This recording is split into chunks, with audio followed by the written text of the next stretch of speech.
अस्सलाम वालेकुम। चैनल खाना पकाना में खुश आमदीद। आज मैं आपके साथ शेयर करूंगी केरी की खट्टी मीठी चटनी।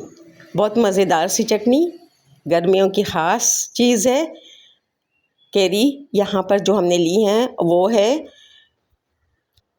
सिर्फ कच्चे केरी नहीं है बल्कि थोड़े से पके हुए ये आम हैं, और इस वजह से कि बहुत ज़्यादा खट्टी ना हो चटनी और एक बैलेंस इसमें खट्टे मीठे का एहसास रहे, क्योंकि हम इसमें जो आगे चीज़ें यूज़ करेंगे उससे ये मीठी भी होने वाली है चटनी। एक पैन में पहले ऑयल गरम कर लेंगे और फ्लेम को बिल्कुल लो रखना है।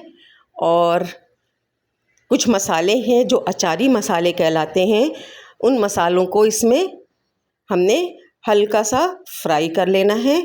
कलौंजी, अजवाइन, मेथी दाना, राई दाना, ज़ीरा साबित और इसके अलावा धनिया, ये चीज़ें हल्के से इसको जो है वो फ्राई करेंगे ऑयल में। और इसके साथ ही जब इसमें से खुशबू आने लगे तो केरी हम इसमें डाल देंगे या आम इसमें डाल देंगे। अच्छा, इसकी कटिंग आप किसी भी शेप में कर सकते हैं। चाहें तो आप इसको लंबे लंबे भी काट सकते हैं और चाहें तो इस तरह से स्क्वायर में भी, यानी इस तरह के शेप में भी आप इसे काट सकते हैं। शेप का कोई ऐसा इशू नहीं है। तो बस इसे फ्राई करेंगे केरी को इसमें, और इसे गलने के लिए छोड़ना है। लेकिन सबसे पहले हम इसे मीडियम टू लो फ्लेम में अच्छी तरह से इन साबित मसालों के साथ जो है वो फ्राई करेंगे। अच्छा, ये तमाम साबित मसाले मैंने एक जो टीस्पून है 1 टीस्पून से लेकर और 1.5 टीस्पून तक मैंने इसमें लिए। जैसे कि धनिया पाउडर मैंने कुटा हुआ धनिया था और उसको मैंने 1.5 टीस्पून लिया है। और इसके अलावा जो सारी चीज़ें हैं वो 1 टीस्पून मैंने इसमें ली हैं। जब इसको फ्राई कर लेंगे तो इसमें 1 से 1.5 कप पानी मैं डालूँगी। पानी इसमें और भी ऐड करूँगी लेकिन इस वक्त नहीं। 1 से 1.5 कप पानी इसमें ऐड करेंगे, क्योंकि ये हमारे पास तकरीबन 700 ग्राम जो है मेरे पास ये केरी है। तो इसमें पानी ऐड करने के बाद इसे मैं मीडियम फ्लेम पर रख दूँगी। थोड़ा सा इसे गलाना है मुझे आम को, और क्योंकि आम को इतना गलाना है इसमें कि मैश हो जाए, यानी बिल्कुल गल जाए वो। तो तमाम के तमाम ना मैश हों, बल्कि सिर्फ जो है वो किसी हद तक वो मैश हो जाए और कुछ जो हैं वो इसमें साबित रहें। इसी वक्त मैं इसमें ये देखें, ये आम के गलने का काम हो चुका।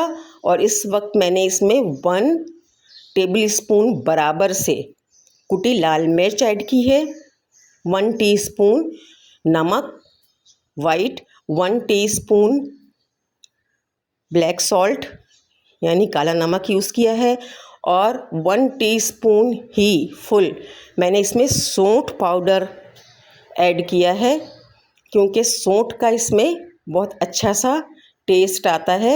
इसीलिए मैंने इसमें सौंठ पाउडर जो है वो ऐड कर दिया है।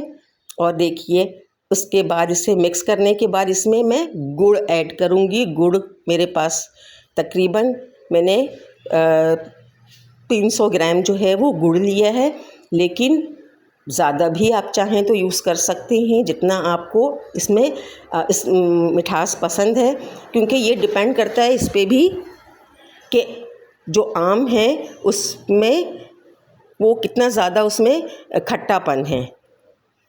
खट्टे आम के बहुत ज़्यादा ये चटनी नहीं बनती है, बल्कि बैलेंस होना चाहिए आम। इसीलिए थोड़ा सा पीला आम को हम इसमें लेते हैं इस चटनी के लिए। ये देखिए, और जो इसकी कंसिस्टेंसी, अभी मैंने 1/2 कप पानी इसमें शामिल किया गुड़ को मेल्ट होने के बाद।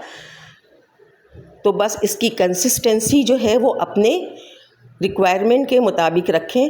बाज़ लोगों को बहुत जूसी पसंद होता है, यानी बहुत ज़्यादा इस तरह से कि कंसिस्टेंसी इसकी थोड़ी सी पतली रहे, कम रहे, और बाज़ जो हैं वो थोड़ा सा इसको कंसिस्टेंसी ज़्यादा रखते हैं इसकी, लेकिन ज़्यादा नहीं बल्कि कंसिस्टेंसी इसकी कम रखनी चाहिए, क्योंकि जब ये ड्राई मतलब ठंडे होने के बाद जो है वो इसकी थिकनेस जो है वो बढ़ जाती है।